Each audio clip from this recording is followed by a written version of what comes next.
ശ്രദ്ധയുടെ പ്രശ്നമൊക്കെ കാണുന്നുണ്ട്. അതുകൊണ്ട് ഈ കുട്ടിയെ തനിച്ച് ഒരു പൂജയിൽ അദ്ദേഹത്തിന് പങ്കെടുപ്പിക്കണമെന്ന് പറഞ്ഞു. ബോധ്യപ്പെടുന്നതിന്റെ അടിസ്ഥാനത്തിൽ ഈ അമ്മ പുറത്തിരിക്കുകയും ഈ പെൺകുട്ടി അകത്ത് കയറുകയുണ്ടായി. ഇപ്പൊ അതിന്റെ വീഡിയോ ഒക്കെ ഞങ്ങളിലുണ്ട്.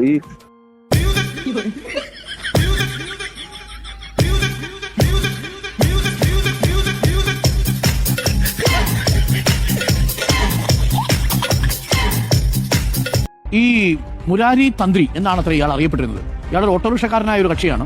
ഇയാള് വൈറൽ ആയിട്ടുണ്ട് പല സോഷ്യൽ മീഡിയ പ്ലാറ്റ്ഫോമുകളിലുമൊക്കെ.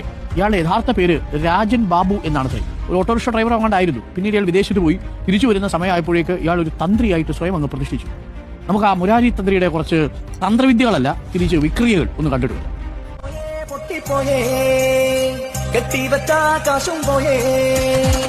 മലത്തിങ്കൾ തോണിയിലിന്നൻ മനസ്സിന്റെ മോഹക്കടവിൽ ഇരുന്നെത്തുകയില്ലേ പൈങ്കിളിയെ. ഏതോ പൂമരത്തിനെ ചോട്ടിപ്പോയിട്ട് നിന്ന വന്ന പോലെ അല്ലേ? പുള്ളി വ്യാജനായിരുന്നു, യഥാർത്ഥ തന്ത്രിയൊന്നുമായിരുന്നു. പേര് രാജൻ ബാബു, ഓട്ടോറിക്ഷ ഡ്രൈവറായിരുന്നു. തന്ത്രി എന്ന പേരിൽ നാട്ടുകാരെ പറ്റിച്ചു. ഒടുവിൽ പോക്സോ കേസിൽ ഇപ്പോൾ ജയിലിലായി.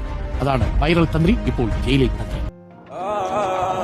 നിന്റെ കുഴി കണ്ടപ്പോ അടിവയറ്റില് മഞ്ഞുള്ള രാത്രി, നിന്റെ ചിരി അത് കണ്ടപ്പോ അയ്യോ നെഞ്ചിലൊരാതി, കരിമിഴിയുള്ള കള്ളവാണി കൂന്തല് കണ്ടപ്പോ കണ്ണനോടെ.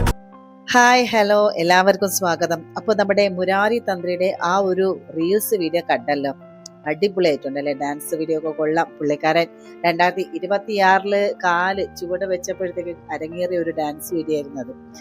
എന്നാലും ഞാൻ അതല്ല കേട്ടോ ആലോചിക്കുന്നത്, ഇത്രയും അധികം ആളുകളെ എങ്ങനെയാണ് ഇയാൾക്ക് ഒരേ സമയം വിഡ്ഢികളാക്കാൻ കഴിയുന്നത് എന്നുള്ളത് ശരിക്കും നമ്മൾ ചിന്തിച്ചു പോവുകയാണ്.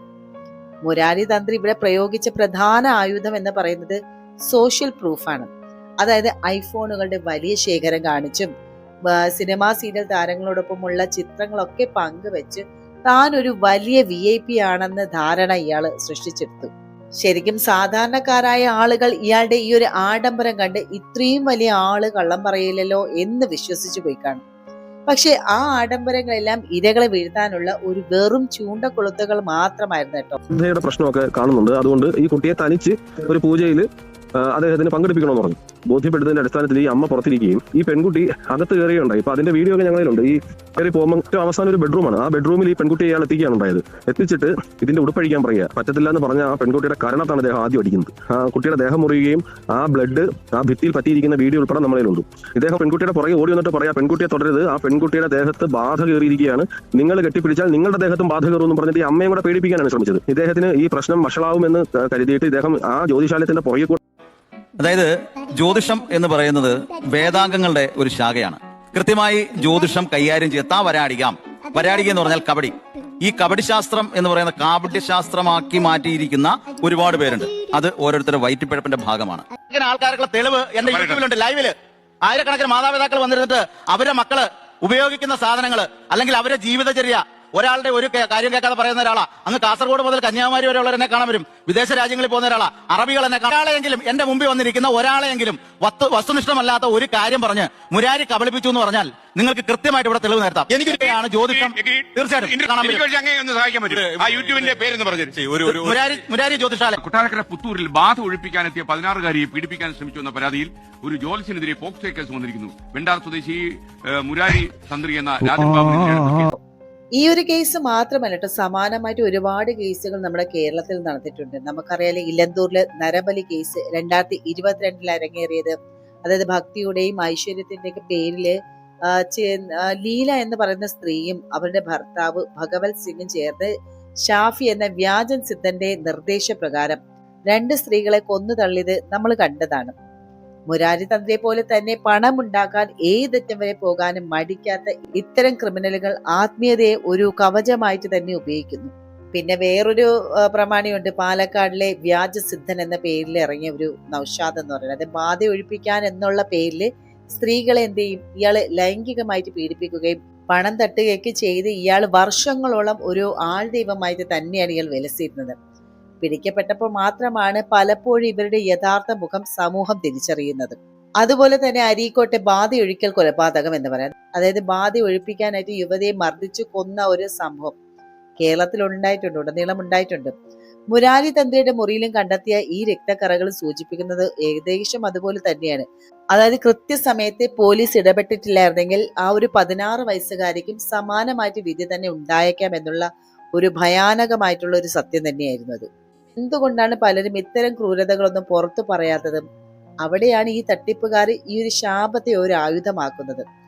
പുറത്ത് പറഞ്ഞാൽ കുടുംബം നശിച്ചു പോകും, അല്ലെങ്കിൽ ദൈവകോപം ഉണ്ടാകും എന്നൊക്കെ ഭീഷണിപ്പെടുത്തി ഇവർ ഇരകളുടെ വായടപ്പിക്കുന്നുണ്ട്. കൊല്ലത്തെ ഈ കേസിലെ ആ പെൺകുട്ടി കാണിച്ച ധൈര്യമാണ് ഇത്തരമൊരു ക്രിമിനലിനെ പുറം ലോകത്തിന് മുന്നിലെത്തിച്ചത്. കേരളത്തിൽ അന്ധവിശ്വാസ നിരോധന നിയമം പാസാക്കാൻ വൈകുന്നത് ഇത്തരം തട്ടിപ്പുകാർക്ക് ഒരു വളമാകുന്നുണ്ട്. മുരാരി തന്ത്രിയെ പോലെയുള്ളവർ ജാമ്യത്തിൽ ഇറങ്ങി വീണ്ടും പേര് മാറ്റി മറ്റൊരു സ്ഥലത്ത് തട്ടിപ്പ് തുടരാനുള്ള സാധ്യതയും ഏറെയാണ്. അതുകൊണ്ട് തന്നെ ഇത്തരം കേസുകളിൽ കർശനമായിട്ടുള്ള ശിക്ഷാ നടപടികൾ അനിവാര്യമാണ്. നമ്മുടെ കേരളം 100% സാക്ഷരതയുള്ള നാടാണ് എന്ന് പറഞ്ഞ് നാം അഭിമാനിക്കാറുണ്ട്. എന്നിട്ടും എന്തുകൊണ്ടാണ് മുരാരി തന്ത്രിയെ പോലെയുള്ളവർ ഇവിടെ ഇത്രയധികം വേരോട്ടം ലഭിക്കുന്നത്? ഇതിന് പ്രധാനമായിട്ടും 3 കാരണങ്ങളാണുള്ളത്. ഒന്ന്, ഡിജിറ്റൽ വിശ്വാസ്യത എന്ന് പറയുന്നത്. അതായത് പണ്ട് ആൾ ദൈവങ്ങൾ അമ്പലങ്ങളിലോ അല്ലെങ്കിൽ ആശ്രമങ്ങളിലോ ആയിരുന്നുവെങ്കിൽ ഇന്ന് അവർ നമ്മുടെ സ്മാർട്ട് ഫോണുകളിലാണ്.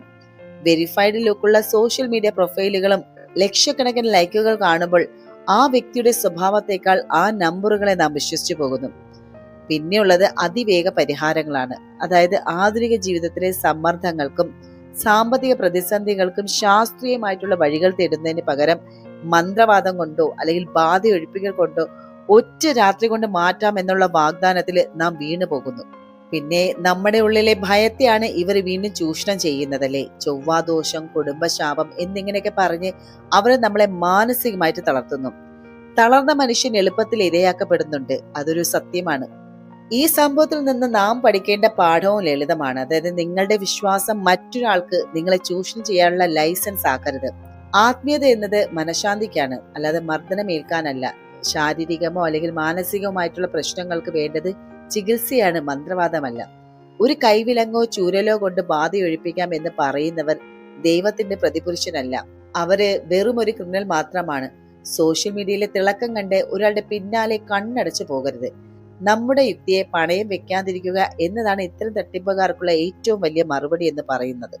എന്തായാലും കൊല്ലത്തെ ഈ 16 വയസ്സുകാരി കാണിച്ച ധൈര്യം നാളെ മറ്റൊരു പെൺകുട്ടി ഈ ഒരു കെണിയിൽ വീഴാതിരിക്കാൻ സഹായിക്കും, അല്ലെ? എന്നാലും നിയമം അതിന്റെ വഴിക്ക് തന്നെ നീങ്ങട്ടെ. പക്ഷെ സമൂഹം എന്ന നിലയിൽ നാം കൂടുതൽ ജാഗ്രത പാലിക്കേണ്ടിയിരിക്കുന്നു. ഈ വിഷയത്തെക്കുറിച്ച് നിങ്ങൾ എന്താണ് ചിന്തിക്കുന്നത്? ഇത്തരം തട്ടിപ്പുകാരെ തടയാൻ കർശനമായിട്ടുള്ള അന്ധവിശ്വാസ നിരോധന നിയമം കേരളത്തിൽ വരേണ്ടതല്ലേ? നിങ്ങളുടെ വിലപ്പെട്ട അഭിപ്രായങ്ങൾ താഴെ തീർച്ചയായിട്ടും കമന്റ് ബോക്സിൽ രേഖപ്പെടുത്തുക. ഈ വീഡിയോ മറ്റുള്ളവരിലേക്കും ഷെയർ ചെയ്യുക. കാരണം നിങ്ങളുടെ ഒരു ഷെയർ ഒരുപക്ഷെ ഒരാളെയെങ്കിലും ഇത്തരം കെണികളിൽ നിന്ന് രക്ഷിച്ചേക്കാം. മറ്റൊരു പ്രധാന വിഷയവുമായിട്ട് വീണ്ടും കണ്ടുമുട്ടാം. അതുവരെ നന്ദി, നമസ്കാരം.